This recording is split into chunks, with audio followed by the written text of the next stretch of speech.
Y si va a haber novedades, vamos a volver allí. Le decía que ayer el INDEC dio a conocer el dato del índice de precios al consumidor del mes de noviembre y el dato que arrojó es el más bajo desde mediados de 2020. O sea, hay que buscar el medio de la pandemia o recién iniciada la pandemia para encontrar un dato como el del mes pasado, que fue de 2,4%. 2,4%, por supuesto, es el más bajo del año, el más bajo del año anterior y así hasta julio de 2020.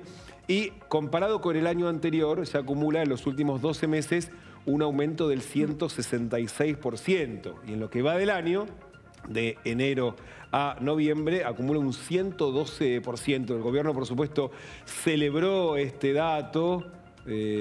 Casi que le estaban haciendo un velorio a la inflación. Esto, de hecho, fue algo que tuiteó el ministro de Economía.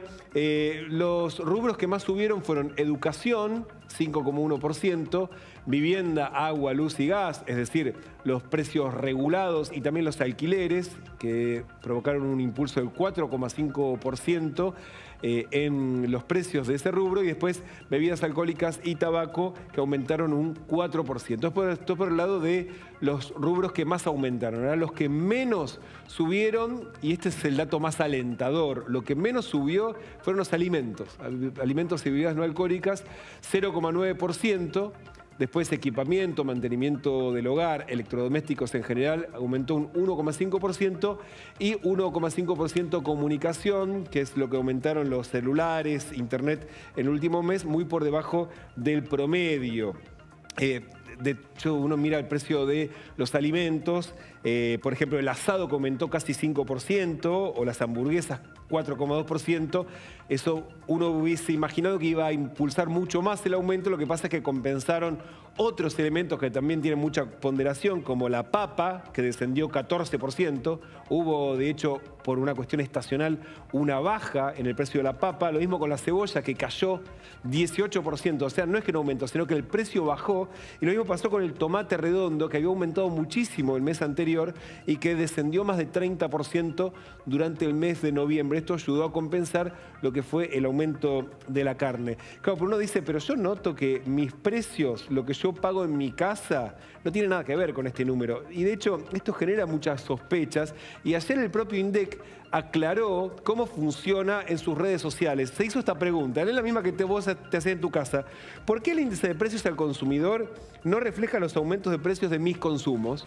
Y explicó que, de hecho, esto es un índice que es un promedio nacional, que no necesariamente refleja los consumos de uno, sino es un estándar de consumo que es estadístico y que los consumos de uno pueden no reflejar exactamente lo que refleja este promedio nacional, que además incluye a todas las provincias. Por ejemplo, en el área metropolitana, el rubro que tuvo más incidencia fue alquileres y transporte, que no es lo mismo que se dio a nivel nacional. Por eso entonces el INDEC tuvo que hacer esta aclaración, porque de hecho genera suspicacia, porque dice, no, pero mi ingreso está cada vez más chiquito y cada vez rinde menos. Bueno, esta es la explicación que ayer dio el INDEC. Y hablando de la evolución de los precios, uno de hecho pensando en la proyección que está haciendo para el año que viene el gobierno de entre 18 y el 20%, ahora para el presidente los números son otros. Ayer visitó el canal de streaming Carajo, donde tiene su programa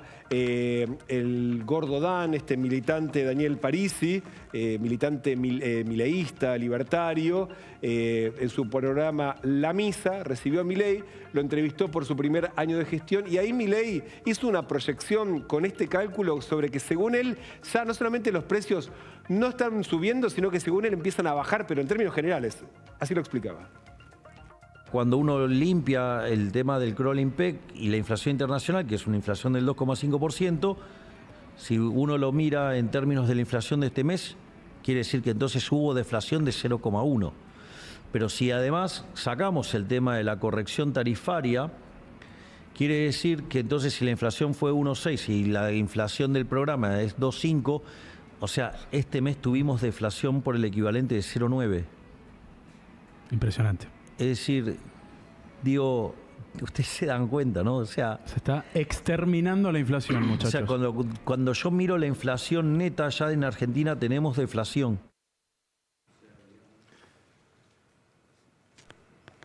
Bueno, ahí estaba la explicación de Milei. ¿Qué es el crawling peg? Bueno, esto es aumento que hace el Banco Central, digamos, la tasa de devaluación mensual que aplica el Banco Central, que por supuesto eso genera un aumento de precios. La importación de la inflación internacional a través de las importaciones, eso dice es un 0,5. El cálculo que hace el presidente, si uno deja de lado los precios regulados, las tarifas, dice, entonces ya estamos en una deflación, o sea, precios bajando cercano al 1%, y ahí estaba la reacción del militante kirchnerista: aniquilada la inflación.